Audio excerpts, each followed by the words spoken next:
for various cancers is that they have an abnormal growth of cells with an ability to invade adjacent tissues. So you can have invasive properties, and this invasion can be for distant organs. And it is important that we detect the tumor or the cancer at an early stage, because at an advanced stage, death or mortality is more significant. So the major categories of cancer are carcinomas, sarcomas, and then you have the next group, which comprises of lymphomas, myelomas, and leukemias. We have a primary tumor, which refers to the cancer in the organ of origin, and you have a secondary tumor, which when there is spread. So we saw that the most common cancers among both the sexes was lung, breast, colorectal, prostate, and stomach. And when you stratify it among men, it's lung, prostate, colorectal, stomach. Women, globally, it is breast, followed by lung cancer, and then cervical cancer. And we saw that it varies, this pattern and distribution of cancer varies. And in Nepal, you have different rates, okay? We saw the risk, we saw the mortality, and as you can see, among all the cancers, the highest mortality is lung cancer. So this is Nepal's cancer statement. This is from Globocan data in 2018. And then as we look at individual cancers, we will see that there may be a change in the pattern. Okay, so I will go now. We saw risk factors, we saw differences, we saw that there's multifactorial causation. And we were looking at general principles for prevention of cancer. So in primary prevention, you have specific protection, which refers to vaccines from carcinogenic agents at the workplace, at home, and cancer education, which is telling people about what are the warning signs of cancer. Okay. And secondary prevention comprises of cancer registration as well as early detection and treatment, which is screening for cancers. So because about one-third of cancers are preventable based on current knowledge that we have of risk factors, it's very important that we emphasize primary prevention. So as part of global cancer control, primary prevention has to be carcinogenic agents. Okay, so these are all the factors that we can look at. For example, control of tobacco, alcohol consumption, control of indoor and outdoor air pollution, avoiding fatty diet, maintaining personal hygiene, protecting workers at the workplace, offering immunization services, and cancer education. Okay. So all of these are measures for primary prevention. Cancer education is directed at high-risk groups. We want to motivate people to seek early diagnosis and early treatment, and therefore the early warning signs are important that we know and we pick them up. Okay. Now, secondary prevention is based basically on two modalities. Is one, you maintain a registry of all persons who are diagnosed with cancer. These can be hospital-based registries or they can be population-based registries. And the next modality is early detection and treatment. So cancer registration, I'm repeating cancer registration because this can be asked for you, because in public health, cancer registration is important. And this is in the nascent phase here in Nepal. So cancer registration is an organization for systematic collection, storage, analysis, interpretation, and reporting of data on persons with cancer. So whoever has cancer in Nepal, and if they're receiving treatment from wherever they are, you should have their information available, either in a hospital register or in a population-based register. And this is important because then we can assess the cancer burden in the country. We can plan for health services. We can develop preventive control strategies. It will also give us an opportunity to conduct research, looking at what are the time trends, has there been a change in the pattern, what is increasing, are they remaining stationary, are they going up, or are we going down? Okay, you can also see the pattern in terms of the different regions and survival analysis. Okay, so it's very important to have cancer registration. And we have then, based on the data which we are getting, we can evaluate different treatment options in different stages of the disease. So we will get very valuable information which is related to the country level. So in Nepal in 1995, cancer registry was initiated and then expanded to a national cancer registry program. And now we have 12 hospital-based registries. Okay. Then population-based registry was piloted in 15 districts in 2013, and population-based registers were introduced in 2018 in 3 districts in Nepal. Okay. So in Kathmandu, Lalitpur, and Bhaktapur, we have 3 population-based registers. And that was started in 2018, and in 2019 they have published interim analysis of the data. And we will see how that data has made a change here. So these are the sites for the cancer registry, and you can see that the predominance is in the Kathmandu region. Cancer screening, another important mean, because we want to have the main reason for cancer mortality is persons are being picked up late. So it's important that where it is feasible and which cancers are fulfill the criteria for screening, that you should be able to have cancer screening for that particular condition. Okay. Often malignant disease is preceded by pre-malignant lesions. Malignancies usually begin as localized lesions, and you have high rate of cure at the early stage.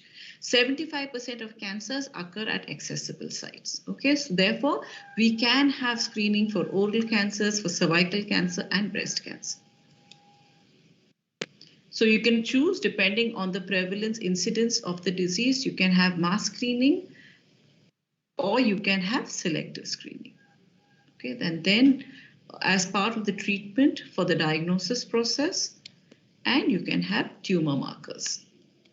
And we've seen these are the common tumor markers and what are the associated cancers. Okay, so this is a brief review of what we did yesterday. Okay. So today we will look at the epidemiology of specific cancers, and I've selected for you here based on the prevalence. So we will look at cervical cancer, breast cancer, and lung cancer, and very briefly at stomach cancer, because that also causes mortality. What you can read further is also look at oral cancers. Okay, but in this class I will cover these particular cancers. So we are looking at the scientific name is cancer of the cervix uteri, and which is also known commonly as cervical cancer. Now this has been included here because it is a public health problem. It is the second most common cancer among women worldwide. Okay, and among women in Nepal till recently, cervical cancer was the most common cancer. Okay. Now, if you look at the natural history of cervical cancer, it has a progressive course with an average of 10 to 15 years from in situ cancer to invasive cancer. Okay.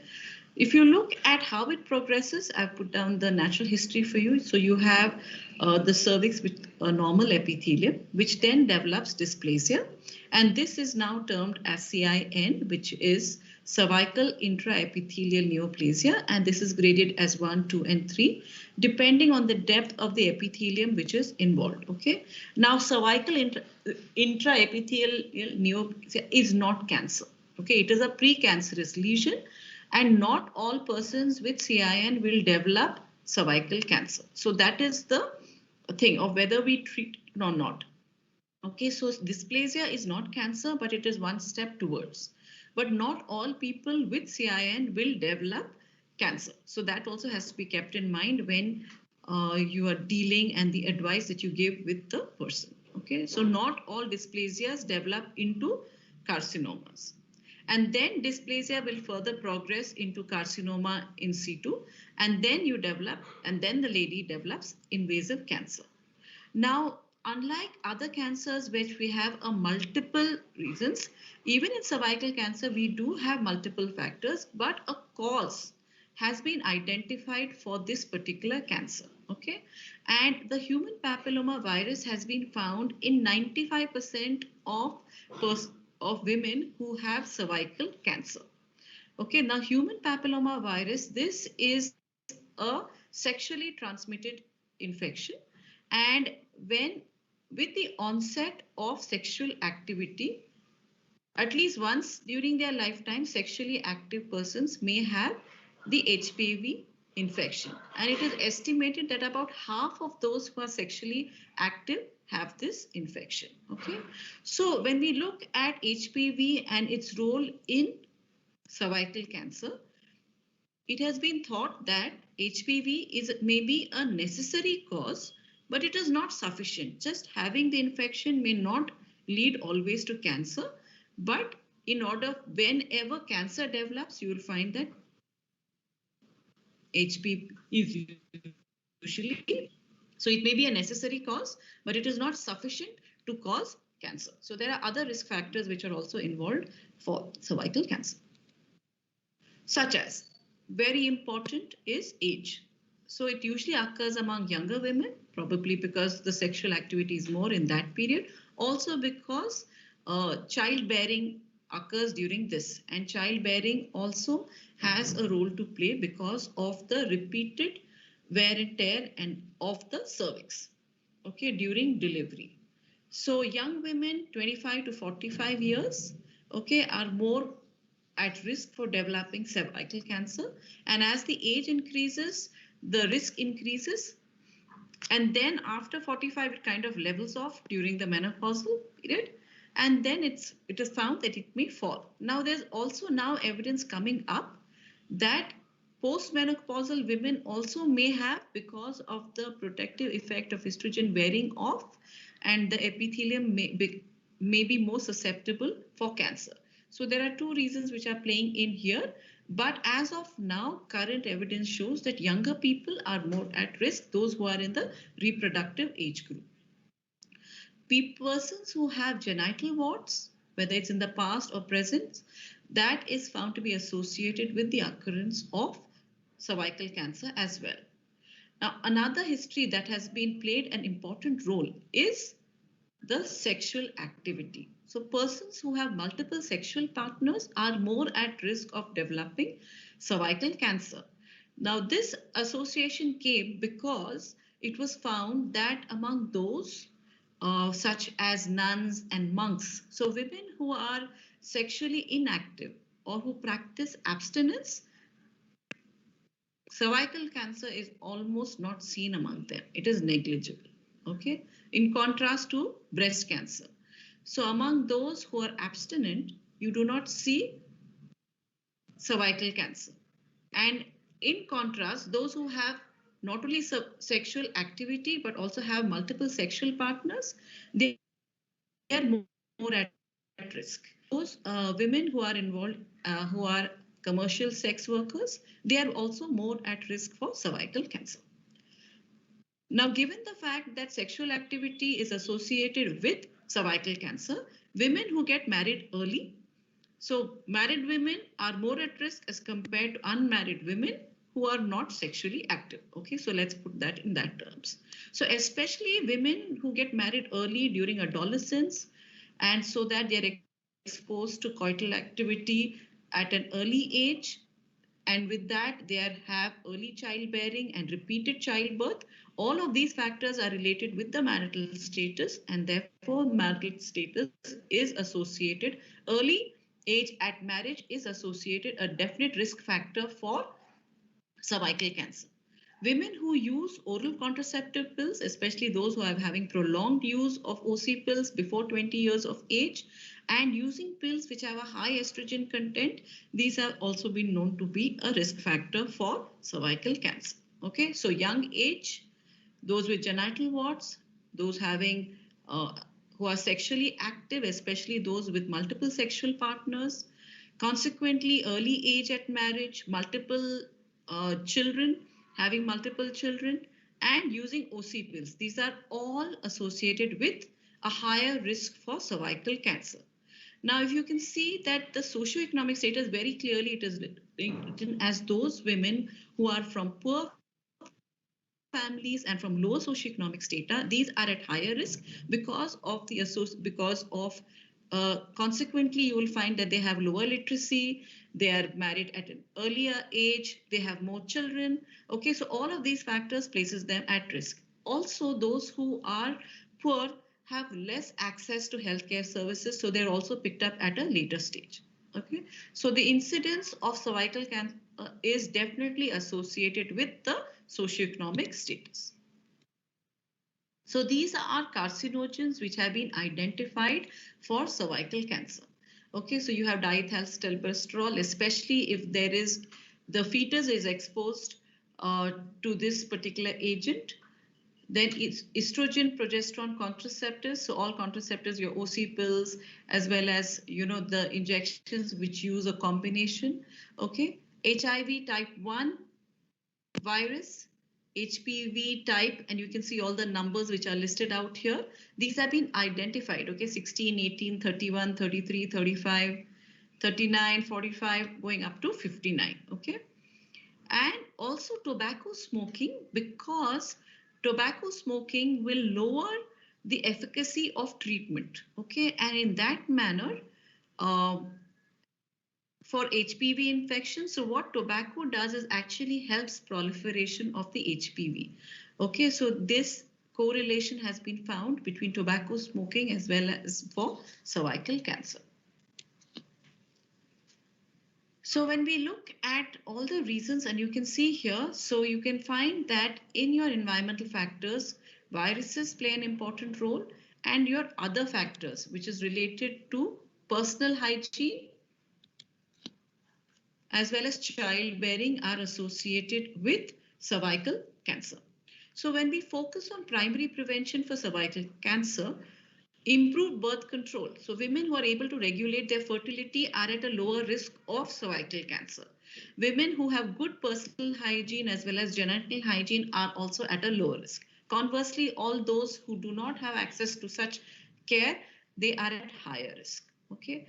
For viruses, we have vaccines which are available, and we will look at them in detail. And it's important that we sensitize women that any excessive loss of blood at monthly period or loss of blood outside usual dates, that's important. Another thing is post-coital bleeding. Women who bleed after they have had coitus, that is also important, that they should realize that normally you should not bleed, but if there is bleeding, that this could indicate that there is cancer. So now we will look at the vaccines which are available. So there are three basic types of vaccines which are available now. The bivalent vaccine, okay, which contains HPV type 16 and 18. And all of these vaccines have found to be very efficacious. Okay, if you look at the efficacy in terms of thing, it's almost 98% efficacy. Okay, and so what does it reduce? So it reduces the cancers which are related to the genotype 16 and 18. It also helps to reduce the precancerous lesions as well as adenocarcinoma in situ. Okay, so bivalent vaccine is available.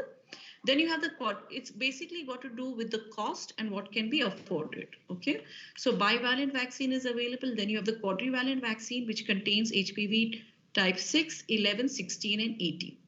Now the HPV genotypes, so it reduces all because it contains these HPV types. It reduces all the cancer which are related to these type as well as related to the vulva and the vagina. Okay, and it also helps with reducing penile cancer among males, anal cancer, and warts, genital warts as well. Okay, again, you can see the efficacy here in some cases has gone even as high as up to 100% efficacy. The 9-valent also has given very good results with efficacy which is greater than 99%. And as you can see is that as you increase the types, the efficacy has also increased and the coverage and the protection also increases to include genital warts, the vulva, not just cervical cancer, but also the vulva, vagina, as well as male penile cancer.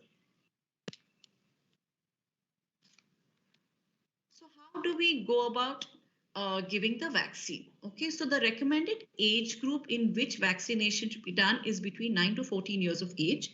Now, in most countries, this is done for 10 to 11-year-old, but you can begin at 9 and you can go up to. So basically, you look at vaccination schedule is recommended that it is done for those who are less than 15 years of age. Okay, for them, a 2-dose series is enough. Where you use a 2-dose series, when you give the first dose, that is considered as 0, and the second dose is given after 6 to 12 months.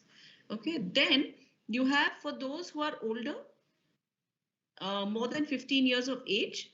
So though the recommended ideally is before sexual activity begins to give to the younger age group. Suppose you're not able to cover and the country is not able to do, then you can consider the older ones. You can give over 15 years age. The cap is set at around 25 to 26 years. Okay, they have to be under 26 years. So when you're in the older age, then what is recommended is a 3-dose series. So you start with the first dose. When you give the first dose, then you give the second dose at 1 to 2 months of the first dose, and the third dose is given after 6 months. So whenever you have anyone who has, say, if they are HIV positive, so they have to be given the 3 doses, irrespective of the age. Okay. If your second dose is given earlier than 5 months after the first dose, then you need to give a third dose. Okay. And suppose you have begun with a bivalent or quadrivalent and the patient wants the higher valent, you can use the 9-valent vaccine, okay, to complete the schedule. Okay, so it depends. These are the recommendations on the vaccination. Okay, now as we know that we do not have HPV vaccine recommendation has not yet come here in Nepal.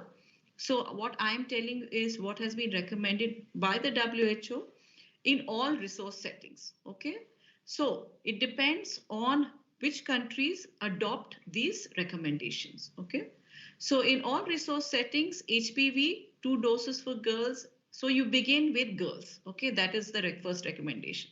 That if you have in all resources, you can give 2 doses for girls who are aged between 9 to 14 years, and you have to have at least an interval of 6 months, and it could be between, you can go up to 12 to 15 months. Okay. All individuals who are HIV positive should receive 3 doses. Now in settings where you have maximal high resource settings, okay, if the girls are more than 15 years and receive their first dose before, they can complete the series. Okay, so if they receive the first dose when they were 14 and then the next dose they are 15, you can give them 2 doses more. Okay, if no doses were received before age 15, then you need to give them 3 doses. Okay, now in limited resource settings, okay, in limited resource settings, you have to target the girls. Okay, you have to vaccinate girls between 9 to 14 years of age. And if you have a large number of cohort of girls who are more than 15 years of age, you can give them the additional dose. If you're able to cover more than 50% of the females, and you've got sufficient resources and targets, then you can offer vaccination to boys as well. Okay, so boys can be vaccinated to prevent other non-cervical HPV related cancers and diseases. But if you are in a basic low resource setting where you're not even able to offer vaccines to girls, then the vaccinating boys is not recommended. Okay, so this is basic recommendations depending on the resource setting. So how do you screen for cervical cancer? Okay, so the current recommendation on screening is that all women should have a pap smear, a cervical smear, at the onset of sexual activity. Now, this is an ideal situation. But in our setting, this is really not possible because not many women are aware about this. So at least once in their lifetime, if our women get a pap smear, that would be even that seems to be difficult for us. Okay, but ideal is at the onset of sexual activity, you should have a pap smear, and every 3 years thereafter. Okay, and also this should be accompanied by a periodic pelvic examination. But this recommendation is very expensive and not really feasible in the low income countries.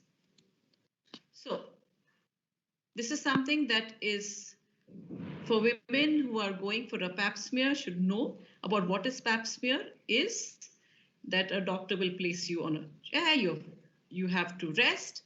A speculum is put into the vagina to open the vaginal walls, and then you take a swab. A swab is taken, which is brushed over the cervix to take a cell sample, and this sample is placed, okay, in a petri dish, and then it is sent for microscopic examination to see how the cells are looking.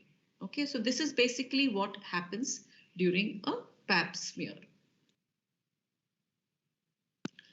So for medical students, it's important for you to know that the cervix, over the cervix, this is rubbed over the cervix in the beginning and all around. Okay, so cells are removed from the cervix and they are examined. So what are the types of screening that we can carry out? Okay, so pap smear, expensive. You need cytopathology. You need it's very resource intensive. You have to visit a gynecologist and then she will take the smear. You can train health workers, but you need a resource setting, okay, in order to do this. So because cervical cancer is more common in poor countries, low income countries. So in India, in Mexico, in Brazil, they have developed, in Africa, they've developed cheaper, simple methods for screening for cervical cancer. And it's important that we know these. Okay, so this is simple visual inspection, which is based. Okay, you can have a visual inspection with 5% of acetic acid. You can have a magnification lens, which is put there so that visual inspection is aided. Now, this visual inspection is carried out with the help of a colposcope. So a colposcope is, let me show you the picture here, okay? So the colposcope is like magnifying, it's like a binoculars that you have, okay? And there is a light source which is attached to it, okay? So when you place the woman, okay, in the lithotomy position and you put in a speculum and you open the wall and then you position the colposcope in front, you can visualize. Okay, you can visualize directly as well as there's a monitor that is attached. Okay, if you want to look at it, and you can visualize the cervix. Okay, so you can see the vaginal walls and you can see the cervix. So this visual inspection can be done with 5% acetic acid, which is simple, very easily available reagent. You can also use a simple magnification agent, which is called as a VIEM, so visual inspection with magnification. And then what you can do is after you apply the 5% acetic acid and you've seen it, you can then apply further Lugol's iodine, okay, to see what is the uptake of the Lugol's iodine, okay. Now, visual inspection has been tested in a large population. Okay, screening has been carried out extensively in India and in Africa, and it has been found that the sensitivity of VIA is similar to that of pap smear, similar to cytology. Now, the advantage that we have with visual inspection is that it is easy to carry out and we can train health workers. So the number of women that we reach is much more higher than we use visual inspection, okay? So what do you get? When you have a positive VIA or a VIM, you can detect a well-defined opaque acetovite lesions, which are close to the squamocolumnar junction, or you get well-defined circumorificial acetovite lesions. So when you put that the acetic acid, what you get is the areas which have lesions, they will take it up and they appear as acetovite. Okay, so you're looking for those acetovite lesions and you have to look at the squamous columnar junction. That's important because most cancers develop there. Okay, or you're looking at things. So I have a picture here. Once you get these type of lesions, these women, so this is just screening. It's not definitive, right? So once you have these type of lesions on visual inspection, then you will refer these women for pap smear and biopsy, and then you can have them being treated. Okay. So this is the colposcope, the monitor, the support. This is how the cervix is viewed. Okay, the colposcope, and you have a beam of light. Okay, and this is what it looks. Okay, so you have the normal looking cervix, then you have low grade CIN, high grade, and then this is on top. What you find in the upper quadrant is the frank cancer, okay, or carcinoma.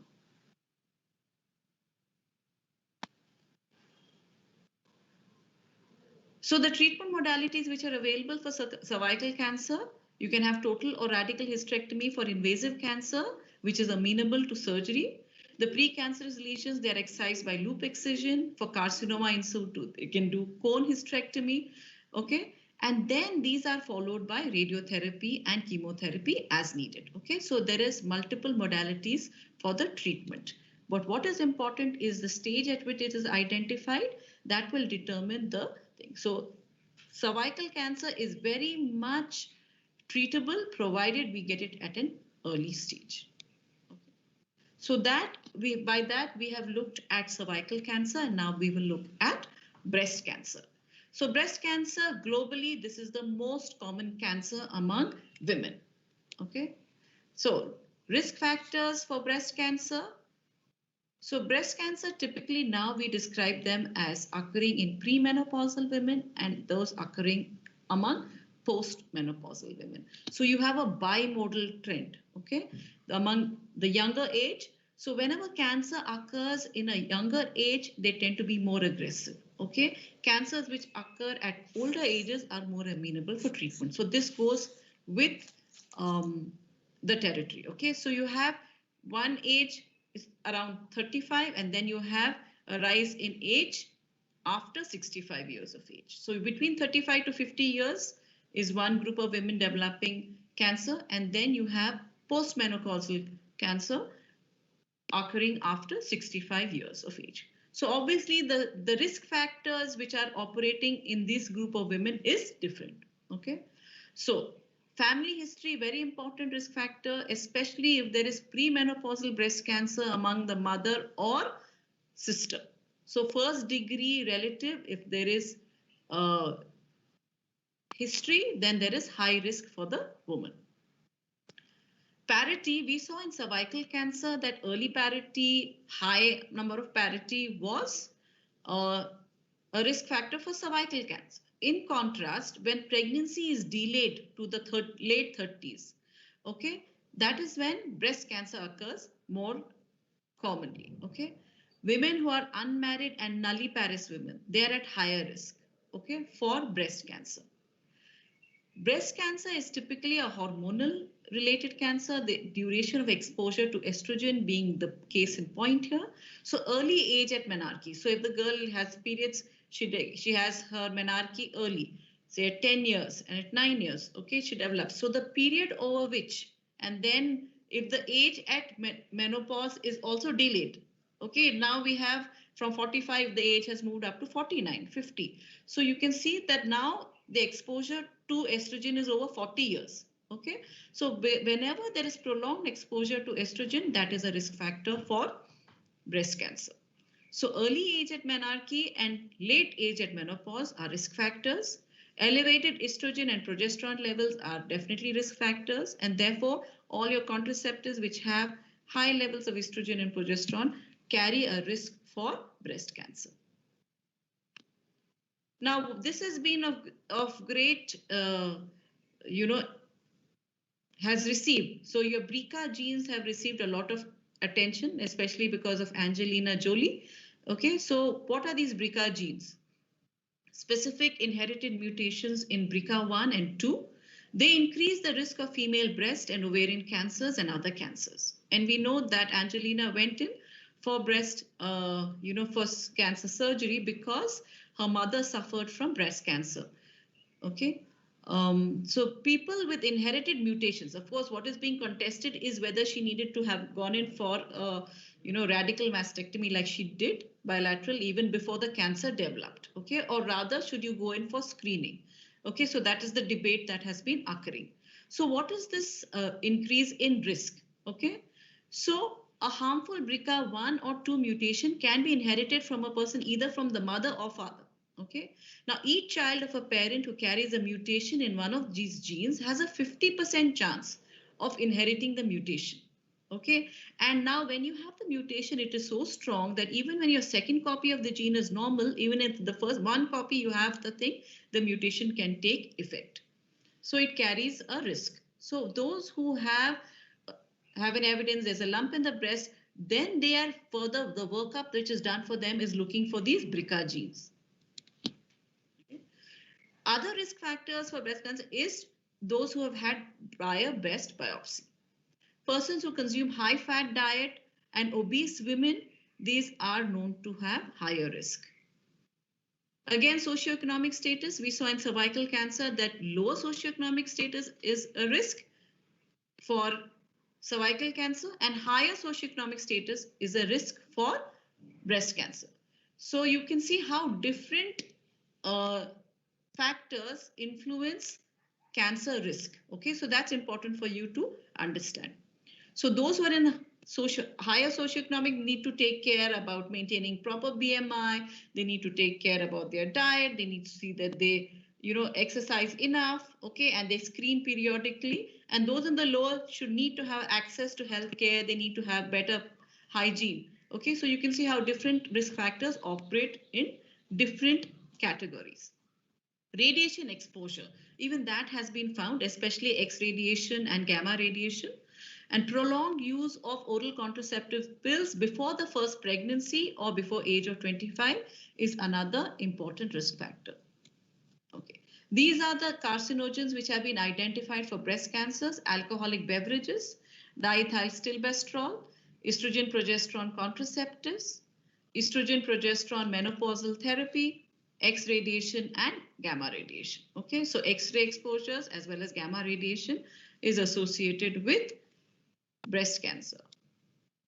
So when we talk about primary prevention for breast cancers, it's one of the simple ways is to have childbearing at appropriate age. Okay, now especially for those who are in higher education and professionals and doctors, okay, busy studying, okay, and then you delay marriage and you delay childbearing. So please remember that it is important that childbearing has to be at an appropriate age so that exclusive breastfeeding can be initiated, and which is protective, okay, for the mother. Diet, avoid fatty diet, okay. Cancer education, and we will look at that cancer. Now, this is what I wanted to bring out for you here. Okay, in India, population-based registries have been established in Bangalore, Mumbai, and in Chennai. Okay, in Nepal, from 2018, we have population-based registries in Kathmandu, Lalitpur, and Bhaktapur districts. Okay, now this registry has brought up very interesting information in terms of cancer incidence rates. Okay. So what, compared to what I showed you from the Globocan 2018 data, which also showed that in Nepal, women have higher cancer incidence as compared to men. So even this registry, population-based registry, showed that that was true. In females, can you see the thing here? From this cancer, after they set up the population-based cancer registry, it was found that in Nepal, we always thought that the cervical cancer was more predominant, and now we find that it has been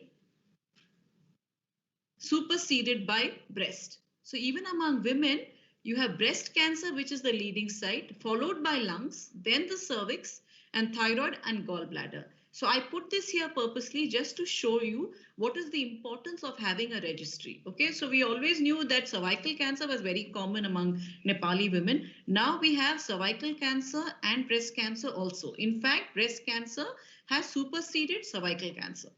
Okay, so cervical cancer, and now you have breast, lung, cervix, thyroid, and then gallbladder among. So this is the importance of having local data. Okay, among men, it is lungs, lip, oral cavity, colorectal, stomach, and then the pharynx. So screening for breast cancer, important measure for secondary prevention. Okay, so breast self-examination. It is important that every woman knows how to carry out breast self-examination. Palpation by a physician offers help, but it would be better if it is carried out along with mammography. So we also have thermography, but mammography is your most sensitive and specific tool for screening for breast cancer. But mammography is associated with risk because there is exposure to radiation. So we have to use mammography very carefully. So mammography has an importance in women who are more than 35 years of age, because then you can recommend it. But for those women who are less than 35 years of age, because the breast tissue is more dense at younger age, so mammography is not very sensitive. In fact, for them, ultrasound would be better. Okay.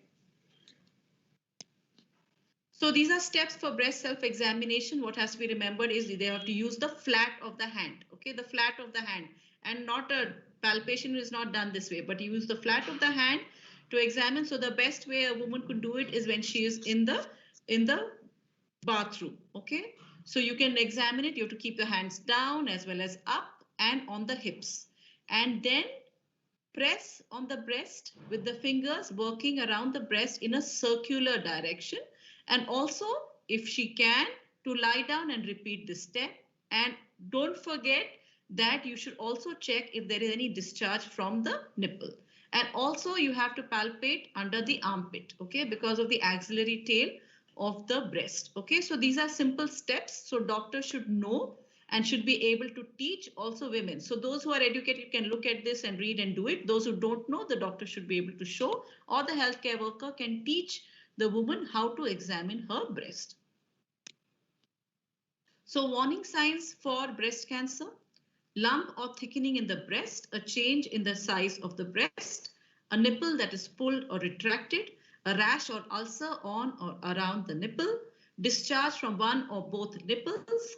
And this is advanced cancer, okay? Because of the blockage of the lymphatic ducts, what happens to the skin on the breast is it looks like an orange skin. So peau d'orange is a French word which means orange skin, okay? So if you see puckering or dimpling of the skin, this is a sign that the cancer has infiltrated and it has gone to the lymphatics, okay? And because of poor drainage, there is dimpling or puckering of the skin, just like an orange skin, okay?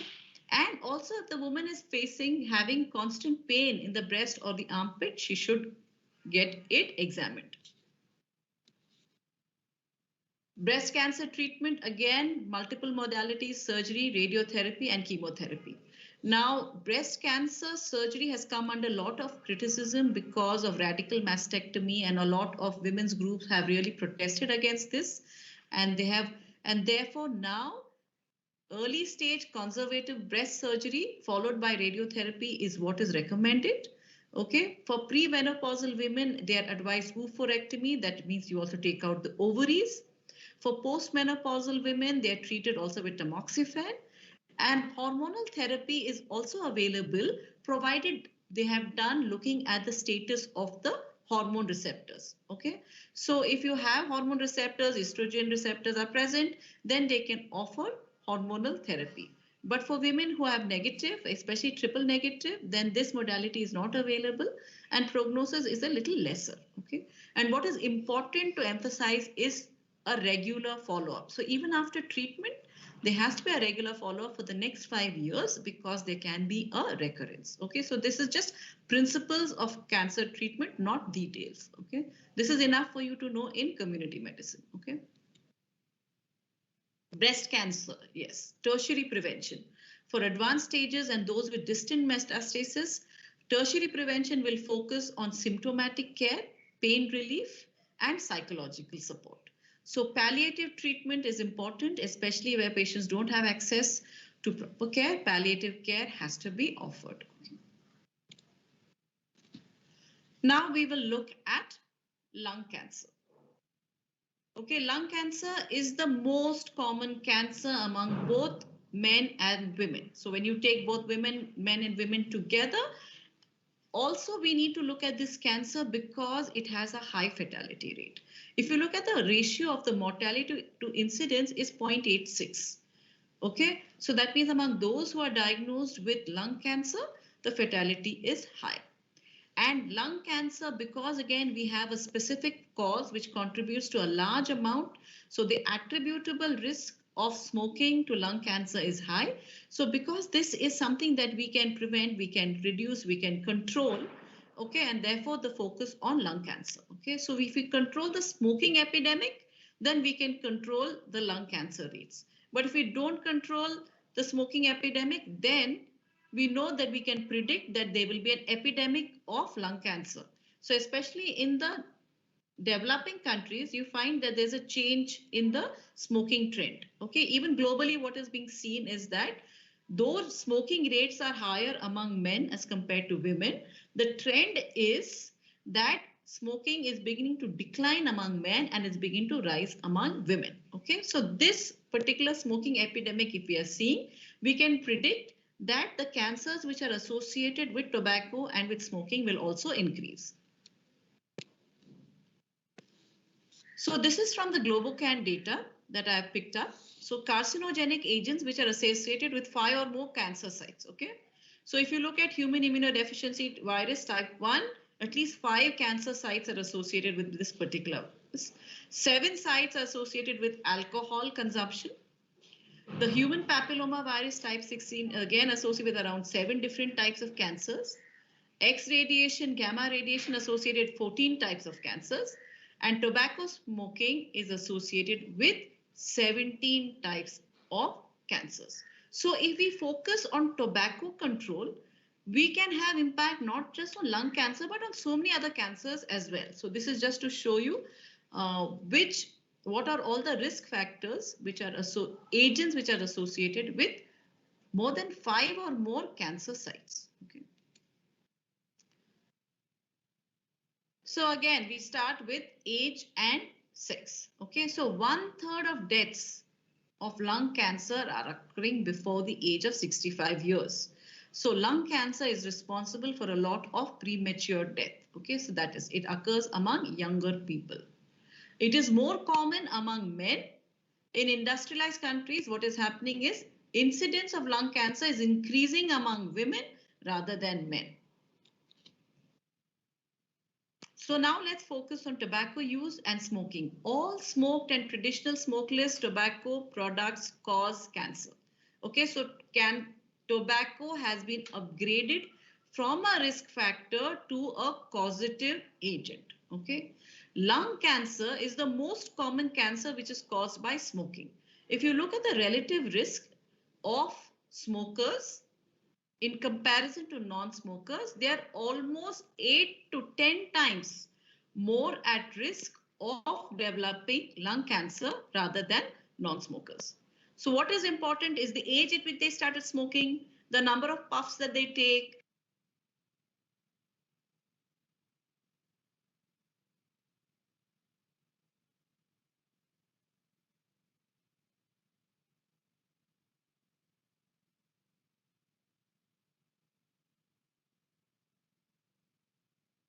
Your mic is off.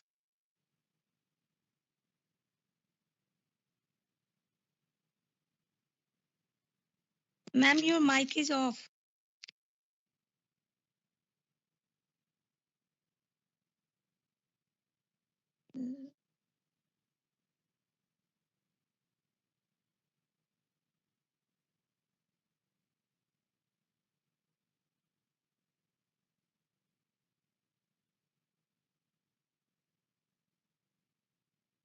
Did it go off now or was it always off?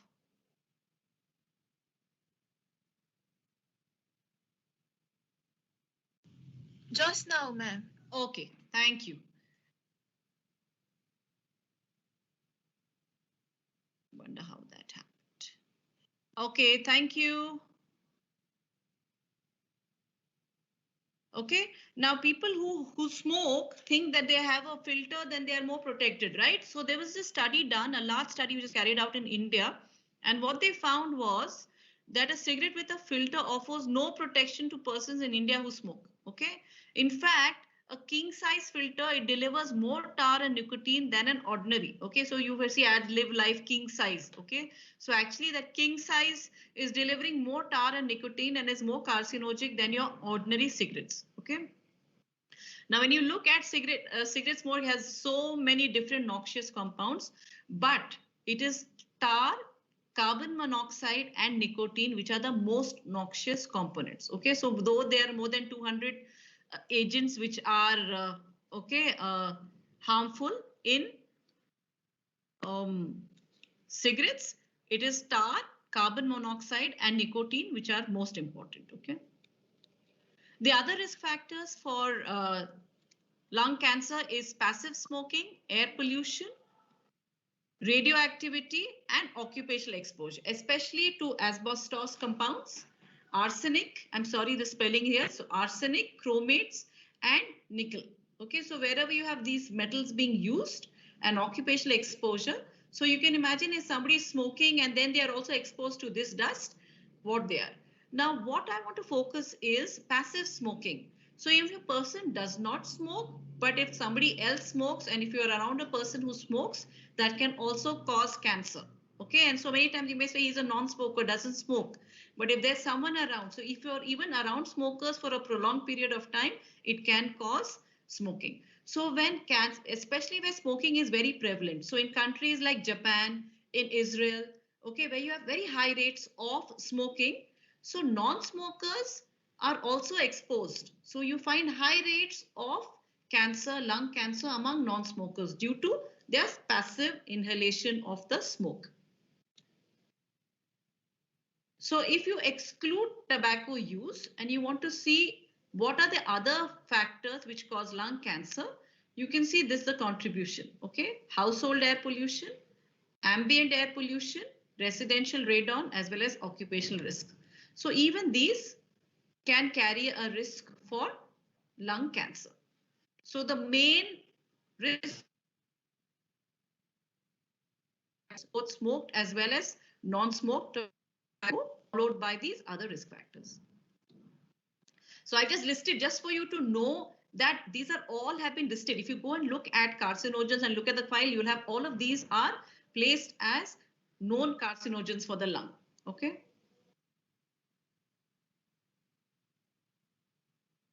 Right. So primary prevention of lung cancer has to focus on control of tobacco consumption. Then protection of workers in their occupational environment and change in lifestyle. Okay, this can help with primary prevention, right? So let's focus on primary prevention for lung cancer. So public information, education about hazards of smoking through mass media, everywhere you go, you know that if you go to watch a movie, they'll put a documentary before that telling you about cancer. If you want to buy, if you go and look at cigarette packs, you will have, there'll be on it a health warning on cigarette packets, on ads. If somebody's smoking, okay, in that movie or in an ad, immediately you will get a warning which says that cigarette smoking causes cancer. Okay, so another thing that they do is also imposing sales. So you cannot, a person who's it cannot buy, should not be able to buy cigarettes or tobacco. Okay, so children should not be able to buy cigarettes or tobacco. And also they have imposed an upper limit for the tar and nicotine content in cigarettes and in the tobacco products. Okay, so if you look whether it's a gutka or it is cigarette or whatever chewing that you have, okay, they have placed limits on how much they can put. The other important thing that has been done from the public health point of view, especially given the fact that passive smoking is an important risk factor of cancer, is limiting the area in which people can smoke. So when smokers, they want to smoke, they can smoke in their home or wherever they want to sit. But when they come outside, you have to have restricted areas. And therefore, even in hotels and you have restaurants, you have zones which are available for smokers and for non-smokers. Okay. Similarly, these restrictions have also been applied for workplaces. So if you have people who are at workplace, this is all to dissuade them, make them stop smoking. So if you're a smoker, you cannot smoke in the place where you sit, you have to get down and go to a particular area and you can go and smoke there, where you can smoke outside so that you don't harm your colleagues. Okay, so these are all being legislative measures, restrictive measures in order to persuade people that to stop smoking or to make them aware that their smoking is harmful. So smoking cessation is a very important part of health promotion. More than 90% of those who stop smoking do this because they are motivated. But what smoking cessation will help is when people are trying to stop smoking, to help them to get over the pangs. Okay, so some people say, oh, if I stop smoking, I can't sleep. If some people say, oh, I get constipated, oh, I get dizzy if I don't smoke, right?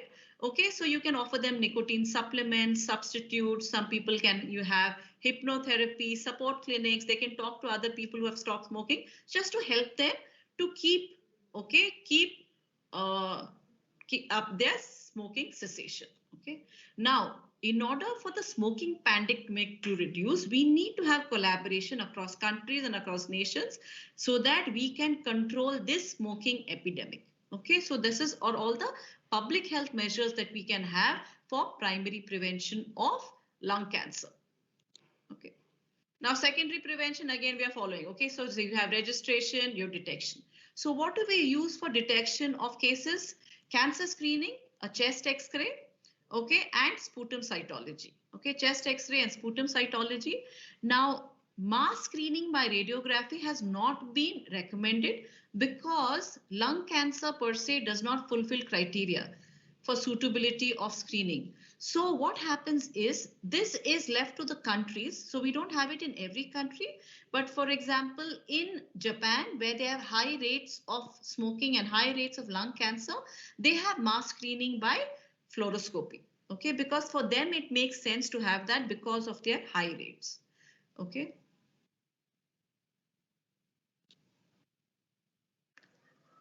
And this is the last one that we'll be looking at today. I know I have 5 minutes, so I'll quickly go through this. Stomach cancer, right? Because this is the second most common cause of death among cancers. Now, stomach cancer, the unique thing about stomach cancer is that the highest mortality is seen in East Asia, okay, in Japan, in the East Asian countries, and the lowest is seen in North America, okay? And this goes even with thing. So why has there been a decline in the industrialized countries?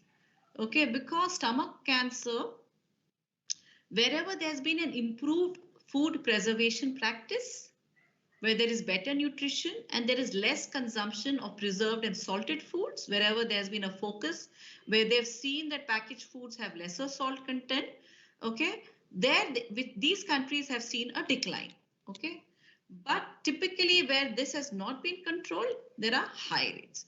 So Japan is a country which has higher rates. So if you think of stomach cancer, think typically of Japan because they consume more smoked foods, okay, more burnt foods, which are more carcinogenic, okay. So the salient features of stomach cancer are that the symptoms are non-specific. And therefore what happens is stomach cancer is usually diagnosed at a very advanced age, usually at an advanced stage. Okay. Now, Helicobacter pylori has been found to be a risk factor. And we've seen that you can take an X-ray, barium X-ray, as well as biopsy. Okay. And therefore, in Japan, from the late 1960s, you have extensive screening by photofluoroscopy. Okay. And we've also found studies that as people migrate from Japan, going to Americas, to going to UK America, the rates of stomach cancer have gone down, but colorectal cancer goes up, okay, because you're exposed to different risk factors. So the food which is consumed and typically the smoked foods that they consume, okay, the barbecued food, the high salt content, high smoking rate is found to be associated with higher rates of stomach cancer. So typically, if the tumor is localized to the stomach, then if at this stage it is excised, if you remove it and then you have adjuvant chemotherapy, then the prognosis survival rate is almost 60%. Okay. But if it is, as you can see, only 18% of persons with stomach cancer are diagnosed at this early stage. Most often they're diagnosed at a later stage, and therefore when somebody is diagnosed with stomach cancer, the overall survival prognosis after 5 years is around 20%. Okay, so that is why though stomach cancer in terms of numbers is not high because of the poor prognosis and increased fatality, it is also seen as a public health problem. Now a little about palliative care. Okay, now especially in places, okay, where we don't have access to proper services and cure. Okay, lower socioeconomic strata, they cannot afford the high cost of treatment. Okay, so palliative care is treatment to relieve symptoms and improve the quality of life of patients as well as families. Okay, because the families also suffer along with the patients. So palliative care is it is a humanitarian need. Okay, for persons who are in advanced stages of cancer where there is little chance of cure. What palliative care offers is relief from physical, psychosocial, and spiritual problems. Okay, so it takes care of, okay, helps them to prepare, okay, for impending death. Okay, so it helps the person to come to terms with impending death. So this can be provided in community as well as home-based care to provide pain relief. And an important element of this is to improve the access of persons who are suffering from advanced stage of cancer to oral morphine. Now, morphine, as you know, is a banned, it's on a banned schedule and you need a license to prescribe morphine. Not everybody can give morphine. And therefore, for those for treatment of moderate to severe cancer pain, you need to have access of these patients to oral morphine. Okay. So these are the guidelines. This is just for you to know. This is not mandatory. This is just nice to know. Okay. So pain relief improves quality of life of patients with cancer. Cancer pain is experienced by at least 55% of patients who undergo treatment for cancer and 66% of patients who have advanced metastatic or terminal cancer. Okay. And so you can see that around 18 million cases of cancer in a year, around 10 million people are dying from cancer every year. 1 out of 6 deaths is because of cancer. Okay, this is just to highlight the public health importance of cancer and why we need to focus on cancer education. People should know what are the warning signs so that they can come earlier for diagnosis. We need to have appropriate screening measures as well as vaccines which are available should be available to those who are at risk. Okay, so with this, I thank you for your very patient listening. But this is not completed. Okay, so you need to read for yourself. You need to look at oral cancer as well. Okay, so this is just a brief overview of cancer epidemiology. Okay, so thank you. If you have any questions, I'm happy to answer. I hope you were able to hear. Yeah, okay. If you have any questions, I'm happy to answer. Otherwise, we can stop the class here. Okay.